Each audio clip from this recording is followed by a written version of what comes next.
VJ Edgecombe made an appearance on Paul George's podcast, P, and they had a great about hour-long conversation about VJ's journey to the NBA, his pre-draft process with Philadelphia, and some of his expectations going into his rookie year. A lot of really, really good stuff from VJ Edgecombe and some insight into how he rose to number 3 and why Philadelphia ended up taking him with that third overall pick. A lot of good stuff.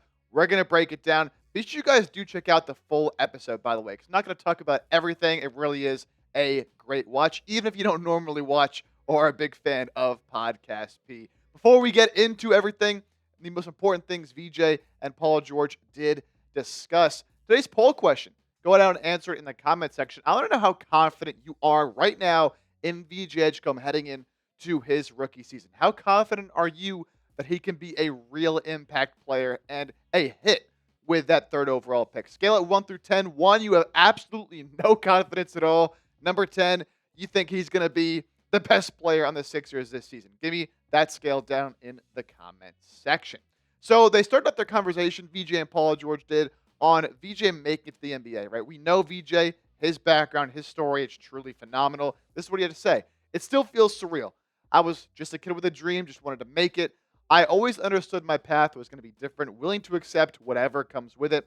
I wasn't expecting it to happen this quickly. I'm only 19. He's 19. That's crazy.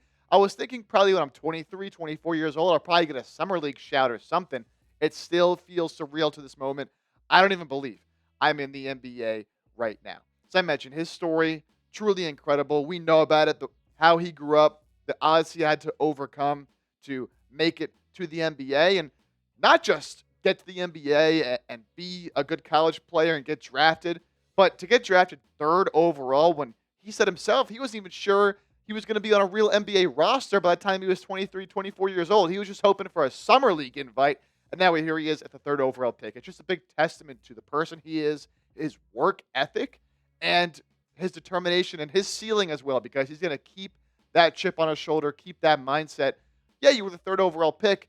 You haven't proved anything yet. Let's go out there in the NBA and show everybody why you were deserving of that third overall pick. Of course, he got his first taste of NBA action in the Summer League, and they had a good conversation, VJ and Paul George did, about the Summer League. A lot of cool takeaways and stories VJ had to say.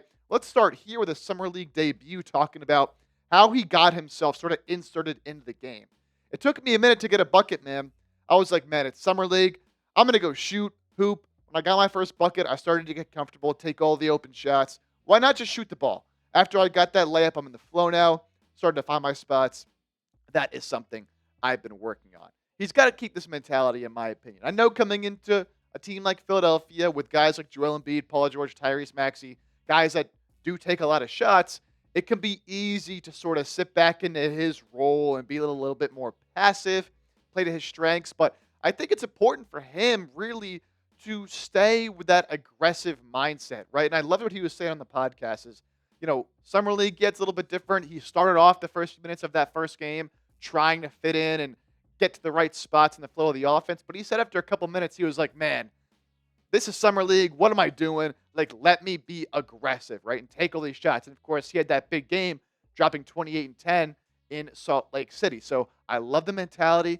I'm going to go get mine right now, and hopefully, maybe not to the same extent, but keep that same aggressive attacking mentality. No need to defer. And that's what Paul George told him. Like, you be you. Be the guy that we all know you can be and that you've shown you can be in the couple of Summer League games you already played. If you remember in that Summer League game, too, he got a little bit of trash talk with a player on the Utah Jazz roster, someone who, honestly, his name's escaping me. That's how irrelevant this player was. But Paul George asked VJ about the trash talking because I loved it. I know the city of Philadelphia loved it. This is what VJ had to say on that.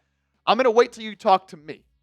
He kept hacking me. I'm like, stop fouling. He's like, now you're soft. Then this is when VJ said, I'm the number 3 pick. Why are you worried about me? He just kept talking. He wasn't doing nothing. I think I had like 23 at the time. Of course, he ended up scoring 28. It's not like you're stopping me. You're just hacking me at this point. I had to let him know who he's trying to mess with. Again, love that from VJ. Yeah, it's Summer League, but talk that trash, man. Especially when someone who, let's be honest, like not really going to be making an NBA roster more likely than not. I believe his name was Elijah Harkless. Credit to him, good hard-nosed defender and all that. But one of the things VJ was saying is that, like in summer league, you get 10 fouls, right? And VJ said, I hate that you get 10 fouls because these dudes are just out here absolutely hacking me, right? Because you got 10 to play with. And VJ was still putting 28 on their head. So again, just love the mentality. I think it fits Philadelphia and the city perfectly. And that's why fans are going to love him. And again, hope he keeps this same level and style of play when the official NBA season does start. Still plenty more to get to, but we talked about some of his summer league a little bit here. So I want to know what you all thought of his summer league. Played just 2 games, but looked pretty good in those games. How would you grade VJ's summer league? A, B, C, D, or F? Get down in the comment section and let me know.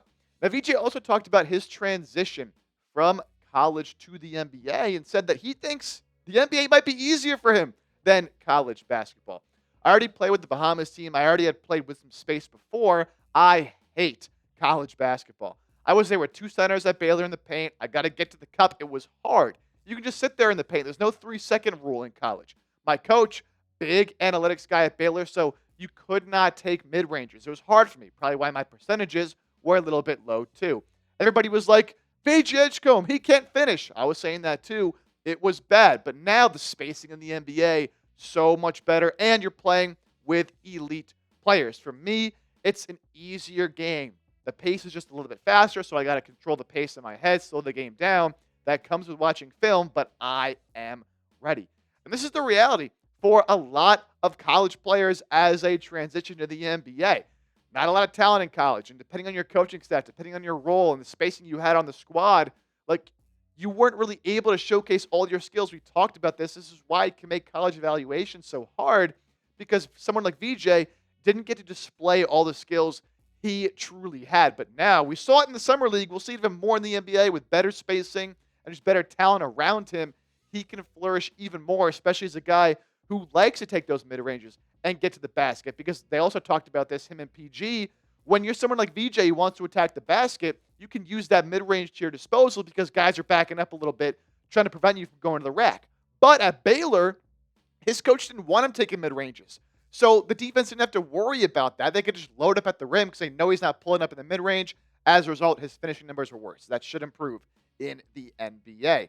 The draft worked out with Philadelphia. Of course, the whole Ace Bailey canceling his workouts and VJ coming in and working out with Philadelphia, being the only guy he worked out. There was a lot of confusion around this whole thing and what really happened with these workouts. And there was the report that VJ's workout didn't go so well with Philadelphia. Well, VJ Edgecombe did clear some things up regarding that workout. Originally, VJ says him and his team were trying to set up more workouts. At the time, though, with what Ace Bailey had going on, he's like, might as well do a workout with Philly, man. Why not? I felt I fit into the team, the culture. I went there, did my thing. Then I started seeing the rumors coming out that I was nervous. I was like, what? Thought I had a good workout. Well, look, clearly the workout did impress Philadelphia enough to take him with that 3rd overall pick. We did talk about the reports that he didn't shoot the ball that well, and he appeared nervous a little bit. VJ was like, man, it's those guys on the sideline that don't really know what they're talking about. Paul George was like, yeah, man, absolutely nothing to worry about. But Paul George also told VJ, like, yeah, man, Philadelphia, Daryl Morey, this coaching staff, they really were impressed by the workout. Paul George on that VJ Edgecombe pre-draft workout. We had just took off. They just left the facility. When VJ came in, they reached out to us like, hey, we got VJ coming in to work out today. By the end of the day, they were like, we know who we're taking. By they, he's saying Daryl Morey in the front office. And that was before the Ace Bailey stuff was going around. They felt strong. VJ's our guy, great kid, works hard. We knew early who we were going with. And that is in line with what Daryl Morey in the Sixers front office had to say after the draft. A lot of people thought, man, they were going to take Ace until all this other stuff was going on. But Morey was like, we got VJ in here, and he was our guy pretty much the whole time. And Paul George kind of confirming that at this point. So it does seem like the pre-draft workout was a big, big step in getting VJ to Philadelphia at number 3 overall. That's why those workouts are important, Ace Bailey. Some more from Paul George on VJ and him being the pick at number 3. I felt really good about it. We need more defenders. We need the athleticism. We want to play that fast, up-tempo style of basketball. So we need that youth. You're ready, he told VJ. You're going to fit right in with what we're doing. We got you, Tyrese, Jared, Justin, Kelly Oubre even is still young. You bring an element that we need, bring what you do, be you. I love that last line from Paul George. Bring what you do, be you. I talked about this earlier. Don't feel the need to just fit in and be another role player on this team. Play basketball how you know how to play basketball. And the way he does play basketball is exactly what this team needs. As Paul George said, the athleticism, the defense, getting out in transition, attacking the basket, all things that VJ can bring that this team really, really could use. And so excited. His fit really is perfect on this Sixers squad. Now, if you don't know, VJ Edgecombe did play in the Olympic qualifiers with the Bahamas. Unfortunately, they weren't able to get to Paris, France to play in the Olympics. They lost to Spain. They were one game away to getting to the Olympics. But VJ was one of the better players on that team. He was young. This was before this past season at Baylor. And that experience really, really has helped him out. VJ on playing with Bahamas. First day, I went to practice trying to fit in. Again, this is kind of what we're talking about. He was trying to fit in at first. Then I was like, hell no. I'm coming to play. I'm guarding, talking trash, all that. Found my role very early. Defend, make open shots, straight line drives. It was kind of easy for me because there was so much space. I thrive in space. Again, back to that aspect of him hating college basketball. He has more space playing with pros in the Bahamas where he looked even better than he did in college because there's other NBA level guys he's playing with like Buddy Hield and like Eric Gordon as well, who actually Paul George told a story on the podcast that before this past college basketball season, before VJ Edgecombe was really on people's radars, Eric Gordon told Paul George, remember the name VJ Edgecombe because he was really, really standing out playing for the Bahamas. And now they're all three of them are teammates at this point. So just great to see and great to see that experience paying off for VJ. And of course, now heading into his rookie season, some high expectations that we're setting for VJ, but VJ is setting some high expectations for himself as well. Talked to Paul George about his goals for his rookie season. Had this to say. Just going to start with training camp, go in, play hard, learn from everybody around me. Blessed to be in the situation. Blessed to be on a team that actually has a chance to win the championship. I feel like a healthy Sixers team. We're going to the chip, you feel me? That's how I feel. But for training camp, just going in to play hard. But for the entire season, Rookie of the Year, definitely want to win Rookie of the Year, man. That would be amazing if I do win Rookie of the Year. I'm going to say it here. I ain't changing my number. So, breaking news, folks. If VJ does win Rookie of the Year, he's staying in 77. Otherwise, he'll probably go back to 7 once Kyle Lowry retires. I also want to be on an all-defensive team. They're going to think it's hard for a rookie, but I don't think it's going to be hard for me. I play defense, and I'm going to be guarding the best players in practice, which is going to prepare me. You know, different players. Tyrese Maxey is super fast, can shoot the ball. Then I'm going to switch on to Paul George. Then if we're switching 5, maybe I got to go guard Joel for a little bit. I feel like I'm going to be ready, so I definitely want to be on an all-defensive team, an all-rookie team, Rookie of the Year, and the chip. That is my goal. Lofty, lofty expectations for VJ. And look, does he have a shot to win Rookie of the Year? Got a chance. It's going to be tough to win it over Cooper Flagg. Of course, it's really just based on raw counting stats, who puts up the most points and who has the best opportunity to do that. Usually it's somebody on a losing team. I think VJ, even if he doesn't win Rookie of the Year, doesn't make an all-defensive team, that's very, very difficult to do, can still have a huge impact on this 76ers team. So predict it for me. VJ Edgecombe will be the blank best rookie this season. First, second, third. I wouldn't put him any lower than 3. That is for sure. I think he could be the second best rookie this season, but you let me know what you think down in the comments section. These new 76ers cut-off hoodies, a perfect thing to wear really in all weathers. They're, heavier hoodie material, but also short sleeves, so you can wear it whether it's hot, whether it's cold. An insane deal on these cutoffs right now, which also look clean, by the way.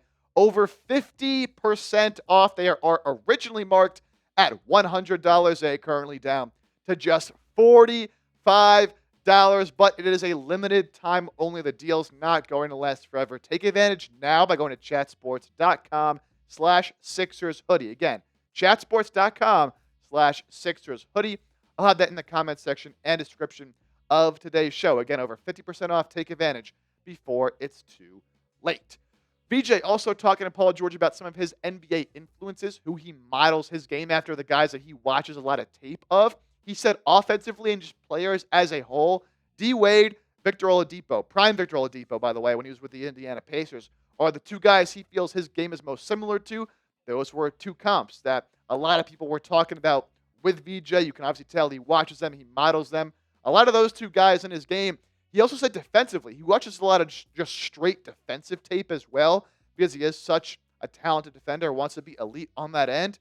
Three guys that really, really get it done on the defensive end of the floor. Drew Holiday, Lou Dort, Derek White are three guys that he mentioned he loves to watch to improve his defense as well. So this is a great set of 5 names right here to model your game after. If he becomes really any of these guys in some aspects, grabs a little bit from here and there, man, VJ is going to be special. They also talked about the Paul George, Damian Lillard moment in the playoffs back a few years ago.